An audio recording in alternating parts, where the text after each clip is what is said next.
Ganassi hopes to claim a spot in Indianapolis 500 history by bringing his team back to the Brickyard. We'll have more on this major announcement. It's a race that I think our drivers deserve to have an opportunity at. NASCAR continues to search for parity between the car banks. Bobby Labonte conquered the Fords and the Rock over the weekend. But is the playing field really level? The professor of motorsports, Benny Parsons, drops by to take a look back at the weekend's action and to answer your emails. Plus, this week's edition of Speed Shots. RPM Tonight is next. Going green, this time by, going green, this time by. Bring them down.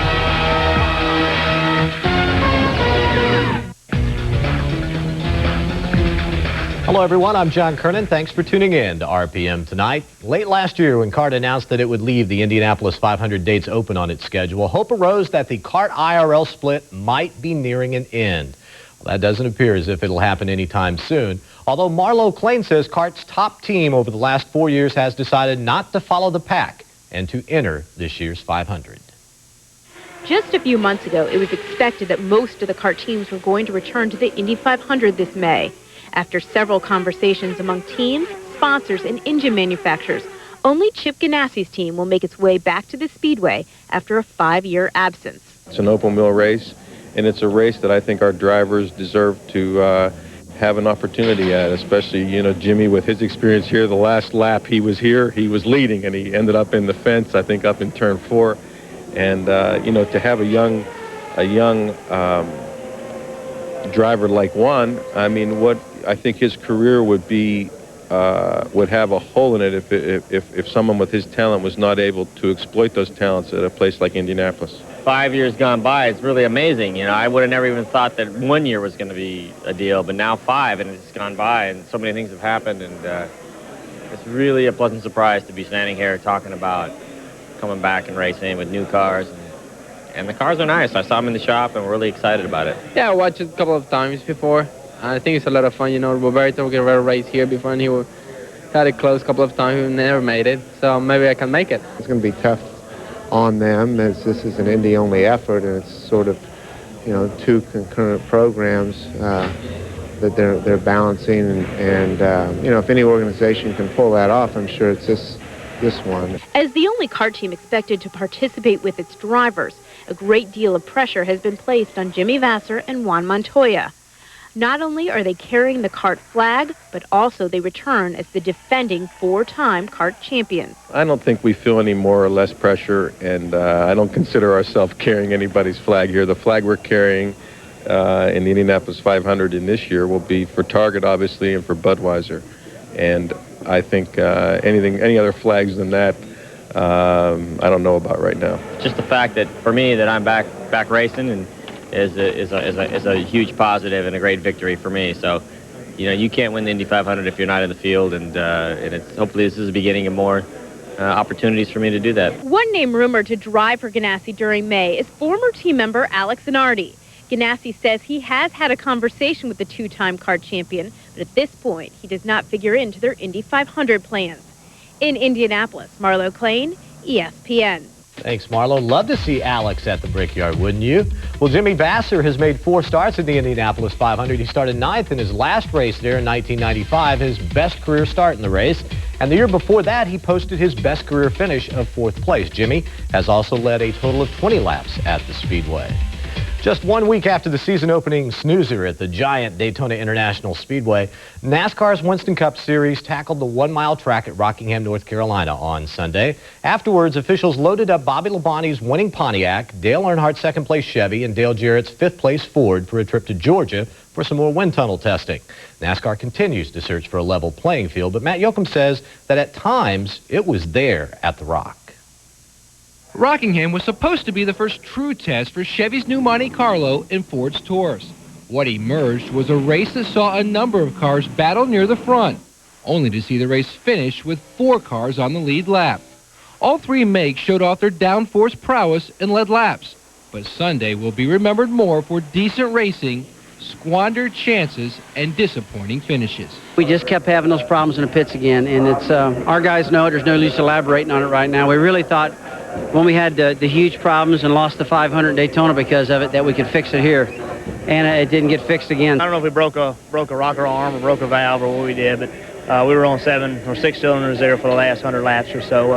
It is disappointing, but can't complain a whole lot. We don't have a whole lot of engine trouble. We were pretty decent on the short runs. We were pretty good the first half of the race.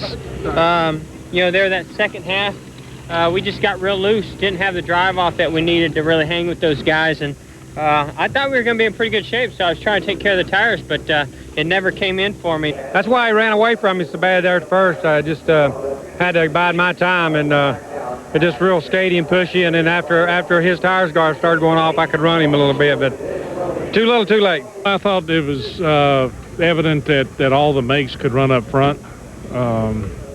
We had long green flag runs today that played a role in a downforce car or a configured car. So we were hopeful that maybe we've hit the mark. We just got to be sure we have. While the contenders battled their own problems, they couldn't overcome the biggest one of the afternoon, the Pontiacs from Joe Gibbs Racing.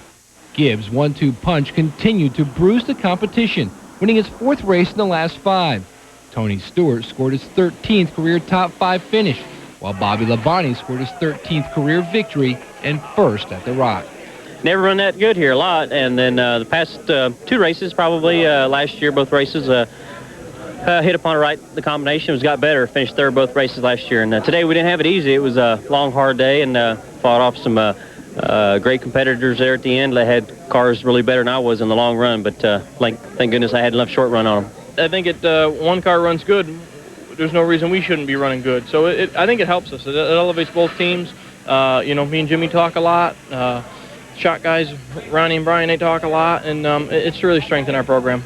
Tony did a great job. Tony and Greg and all the guys over there at the Home Depot car kept plugging away and working on their car, the whole day, and got the car very competitive. They've got a great race team over there, and I think everybody realizes what they can do, what they can accomplish. They're going to be tough all year long. We always work together, so that's what being a part of a 2-car team is all about. So you're the guy out. Dale Jarrett's 5th place finish after starting in the middle of the pack allowed the defending Winston Cup champion to maintain his points lead, but it's just by 5 over Labonte. The interesting thing about the top 6 in the points, no Chevy drivers. In fact, Dale Earnhardt is the only Chevy driver in the top 10, and he is 7th. Benny Parsons joins us now in BP. 3 of the 4 cars that finished on the lead lap happen to be Pontiacs. I would think that doesn't bode well this weekend for the other makes. You'd think this weekend that the Pontiacs would have an upper hand, but all 3 brands ran well at times at Rockingham. The Chevrolets, Earnhardt at the end of the race looked like to have the fastest car there. Bobby Hamilton during the race ran awfully well. And the Fords qualified in the first 2 positions. So I think all 3 brands ran well enough that Mike Helton, those guys, I don't think they're going to do a great deal until after Atlanta and to get all results back from the wind tunnel test today. Well, many people, of course, were talking about the advantage that the Fords had at Daytona after the 500. Well, Fords did not dominate the Rock, so now what's everybody saying? I thought the side-by-side race was real good. I don't think anybody had a reason to complain about anything. I thought the Chevrolets looked good and the Pontiacs looked great again. I think the Pontiacs just picked up right where they let off last year. And we'll let NASCAR take a look at them now. Everybody knew they were going after Atlanta, but for them to take them after Rockingham, I think they'll get a better view of what's going on. Why the Chevrolets are so bad on speedways. They're going to find out the same thing as we had the same problem in 1998. Built a good downforce car. It's just got a lot of drag. I think it's a good idea that they took him here because nobody expected him to go, and then I think it'd probably be a good idea if they take him again another 3-4 weeks down the road, and then sit and look at all the information that they got between Daytona here, maybe the 3rd place, and then make a change if they feel that they need to. Well, of course, they're talking about taking those 3 different cars to the wind tunnel, but Benny, how much of a difference is it that the car and the body makes versus, say, the team? Because Joe Gibbs' 2 cars finished in the top 4.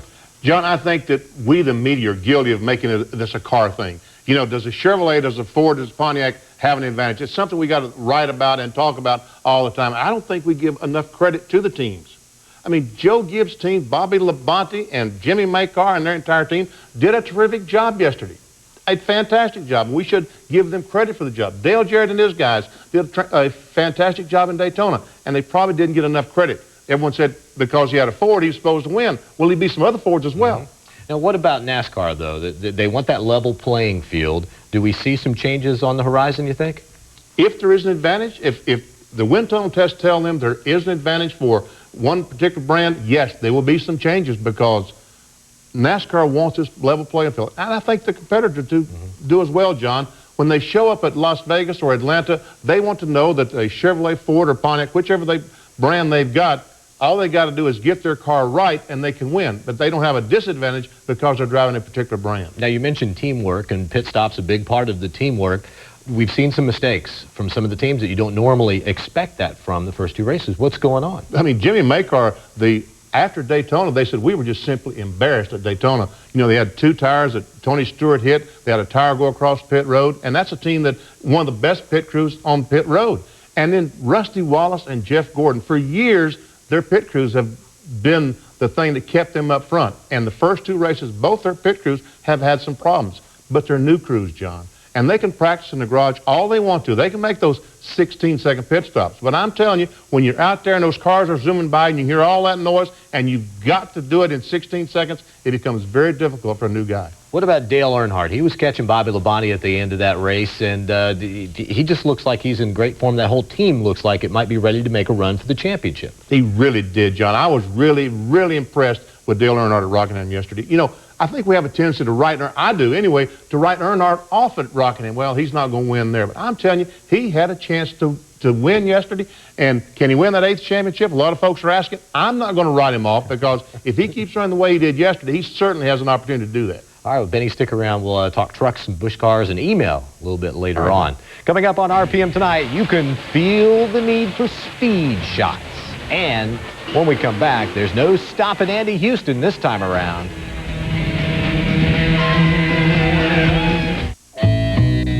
You know, you can't accept less from life, because then you'll accept less from your work, and then you'll accept less from your weekends, and the next thing you know, you'll accept less from your beer. And you just can't accept less from your beer, because then you'll start accepting less from guys who install satellite dishes, and you might lose reception during an important football game, and hey, that's just wrong.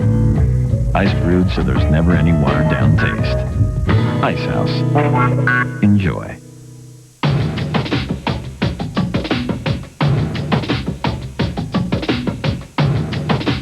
The styling of the Vulcan 1500 Drifter takes you back to another time.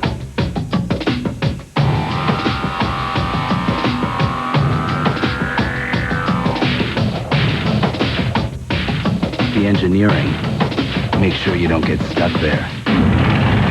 Vulcan, only from Kawasaki. Dream, dream, dream. If a home of your own is just a dream, Champion can turn the dream into something real. For a limited time, own a brand new 2,000 square foot home for just $2,000 down. Hurry, this offer ends soon. So call this toll-free number now for the location of a participating Champion Home Center. Stop dreaming and start living in a new home of your own. Dream, dream, dream.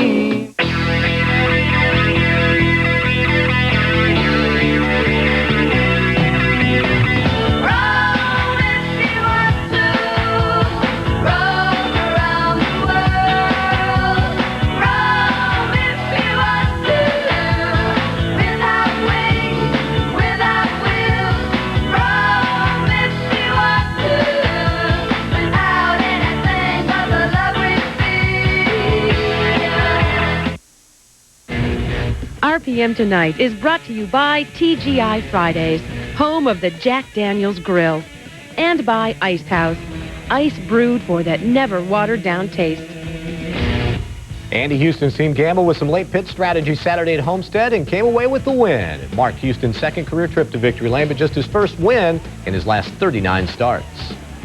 After a little while, you start doubting yourself, you start doubting your equipment, and everybody does. I mean, but these guys just kept digging. I mean, you know, we regrouped this winter, and everybody got their heads together and got headed in the right direction. And, you know, I just feel like we've turned the corner here, and hopefully we can win a lot more of these Craftsman Truck Series races. Mike Wallace followed up his Daytona win with his second-place run at Homestead to maintain the top spot in the point standings. Houston moves into second within 5, while rookie Curtin Busch is in third. Terry Cook sits fourth after a couple of solid runs. Then it's Greg Biffle and Joe Ruttman.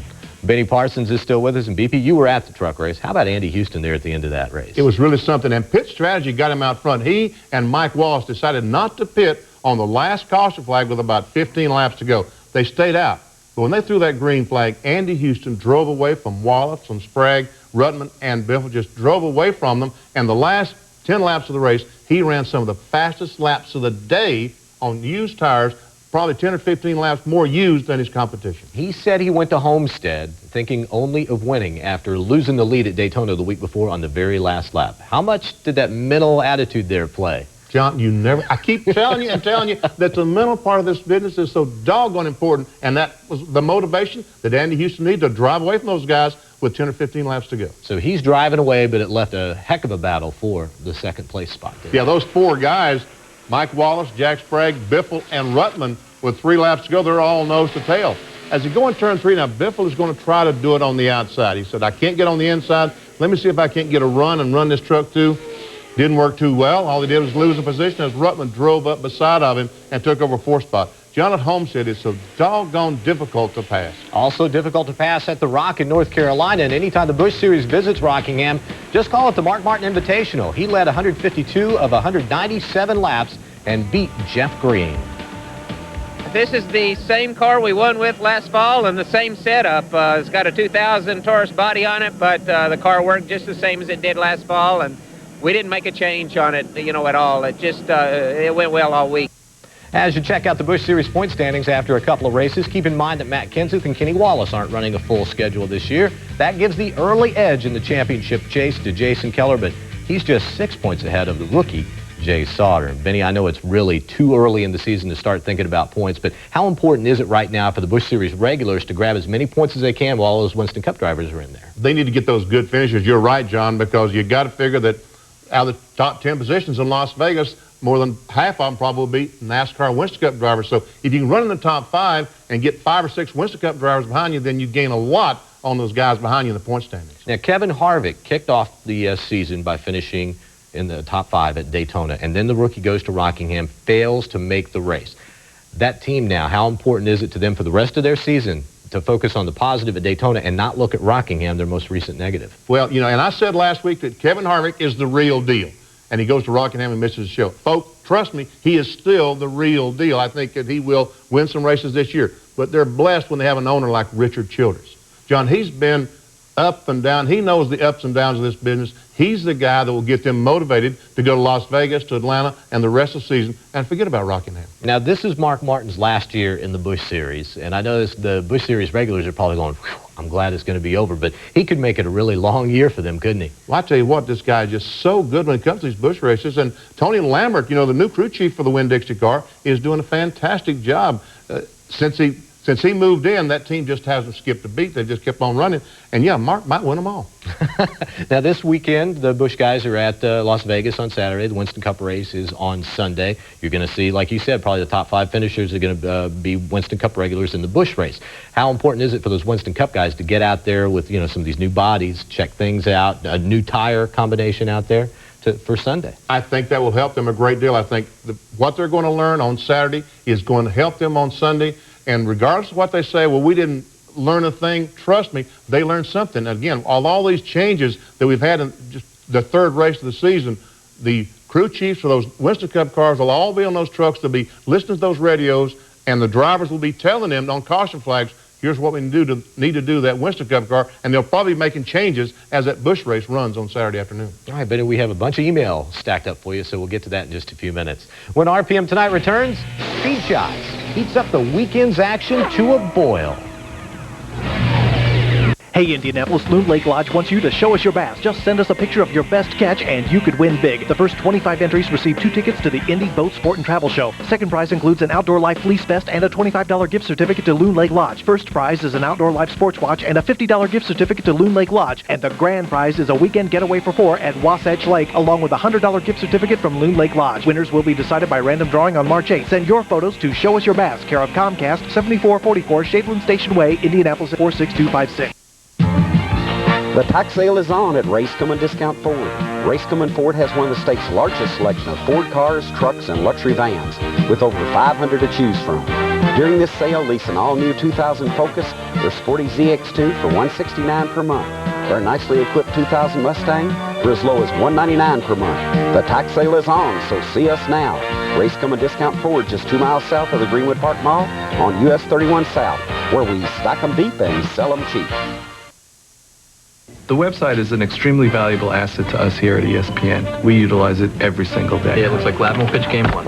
Yep. We log on every morning, everybody in the department. We checked in with batting average, who's been traded, who's been benched. When a producer calls us, oh my God, Rafter pulled out of the tournament, we have to change the spot. I'm working. St. John's is ranked number 23. The guys out there, they're always on it. The website's crucial. ESPN.com. Go where the pros go. I don't see how we could get through a day without it.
John Force captured his first win of the year in NHRA Funny Car competition Sunday out in Phoenix, Arizona. The win moved Force to within 3 victories of the NHRA's all-time winner, Bob Glidden. Warren Johnson is yet to win this year in Pro Stocks.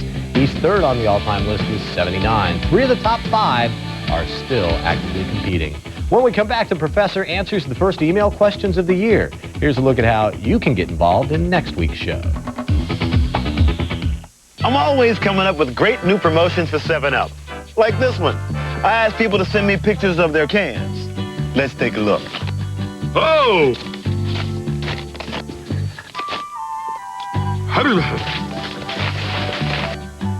Look like 2 big Christmas hams. It shows you can. Look at the backyard on this fella. That about ends the first annual 7-Up Show Us Your Can contest. Next time I'll be more specific. Mom? There are 2 kinds of drivers in this world. Those who've had a flat tire, and those who will. That's why there's Fix-A-Flat. Spare yourself. Bobby, didn't Tony say not to touch his Chef Boyardee? Yeah, but he eats it all the time, and he had a great season. Yeah, but so did you. So just think how good I'll be if I eat it. Besides, he won't miss any. Hey, Tony. Chef Boyardee, real food, real fast. Hoops is staying in for Big Monday. Big Monday? I thought you said Wig Monday. Oh, Woolig. First up, 2 beasts in the East tip off when Albert Mooring leads the Huskies against Dante Jones and the Scarlet Knights. Then, scoring sensation Chris Mim and Texas set their sights on the Jayhawks. And at midnight, Alex Jensen leads the Utah Charge into Wyoming. Yukon-Rutgers at 7, Kansas-Texas at 9, Utah-Wyoming at midnight. Big Monday, presented by Bud Light, tonight on ESPN. Stefan Gregoire led the way in the Northern Light Indy Racing League's test in the West. In Phoenix over the weekend, Gregoire blistered the track at more than 174 miles an hour in the Dick Simon machine. Defending series champ Greg Ray was second fastest at 172.712 miles an hour. Benny Parsons has stuck around to answer the first email questions of the year. Benny, Tim from Massachusetts writes, why do some drivers sit so close to the wheel when others sit so far away? Tim, very few of the drivers sit far away from the steering wheel today because when you have your hands out there, your forearms just get exhausted in a few laps, 40, 50 laps, and they're really exhausted. So they get the wheel back here, so when they turn the steering wheel, they use all the big muscles up in the upper part of their body. Sandy from Tennessee writes, I've seen several races where the primary ignition fails and the driver must switch to a secondary. What fails in the box that causes these problems? Send inside that ignition box is a bunch of wires, transistors, and a bunch of solder that holds them together. And it's extremely hot in there, incredibly hot. And those wires are constantly burning, and the solder's melting, and they lose in contact. That's what happens to the ignition boxes, and they switch to another one. They try to blow air on those things, keep them as cool as possible, but sometimes even that fails. Scott from New Hampshire asks, why do the large numbers on the top of the car face the center of the track instead of facing the stands? Well, Scott, when NASCAR Winston Cup racing started, it was a lot of short tracks, half miles and quarter miles, and the scores usually sit on the inside of the racetrack. And so the numbers were placed on the roof for the score's sake, so they could see the car as it went by. Here's one from Douglas, who lives in Indiana. Would a front-wheel drive car have less of a tendency to push or get loose? Push, Douglas, like crazy. Those things, you go in the corner and turn a front-wheel drive car, and the car just wants to continue straight. That's why you don't see many police vehicles with a front-wheel drive. That's why they use that Ford LTD rear-wheel drive so that they control the back end with the throttle. I used to have an LTD. And finally, from Rob in Alaska, why do drivers turn off their engines when they cross the line during qualifying? Well, Rob, they tape those grills up almost solid so no air will go through the radiator, and they build the temperature in the engine up incredibly, 240, 250 degrees. So as soon as they cross the line to try to save the engine to not build any more temperature, they go ahead and turn it off. Well, Professor, thank you very much. Heading out to Las Vegas this weekend. Think it's going to be a decent race for us? I think it's going to be good, yes. I think the Fords, Pontiacs, and Chevrolets look to be pretty even on the downforce racetracks, so I think it's going to be good. And Ray Evernham's going to join us in the booth, the ABC broadcast, right? Exactly. All right, we will see you out there, and then we'll see you back here on Monday. All right, John. Here's a look at the Winston Cup Rookie of the Year standings following Sunday's race. RPM Tonight will be right back.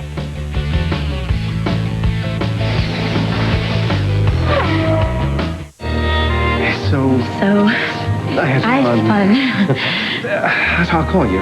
Yeah, okay. Well. Hey. Next time I'll remember to bring enough cash for both of us. Next time, use the Visa check card instead of cash. It's fast, easy, and accepted everywhere Visa is. So you can get what you need and get on with life.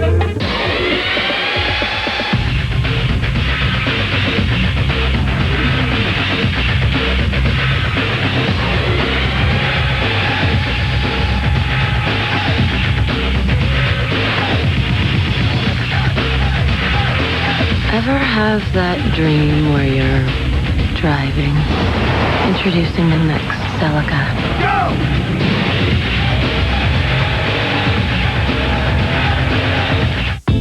Natural, real.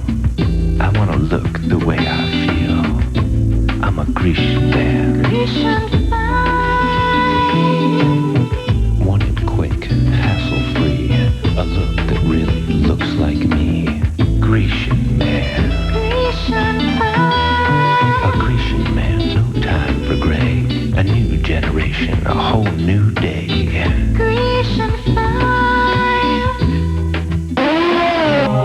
All weekend long, all kinds of racing. The race is on ESPN2. If it goes fast and looks cool, the race is on ESPN2.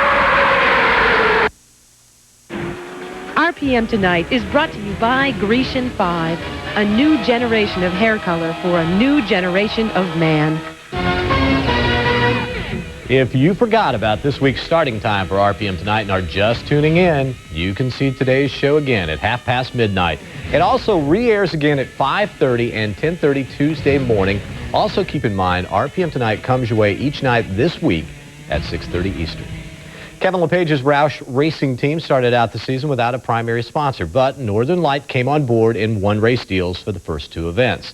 Now the 16 team has signed a full-time sponsor and will make the announcement later this week in Las Vegas.